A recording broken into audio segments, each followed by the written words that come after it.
ntabwo uzicara hasi ngo utekereze ko inzozi za harundi muntu uzaza kugufasha ngo uzigereho.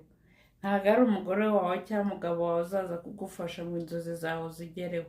Ni wowe ufite inzozi muri wowe, ikintu ushaka kuzageraho, ubuzima ushaka mu myaka 2 cyangwa 3 iri imbere, uko ushaka kubaho ni wowe ukuzi. Ntabwo ari umuturanyi wawe, ntabwo ari bosi wawe, ntabwo ari uwo mugendana cyangwa se umunyeshuri mugenzi wawe.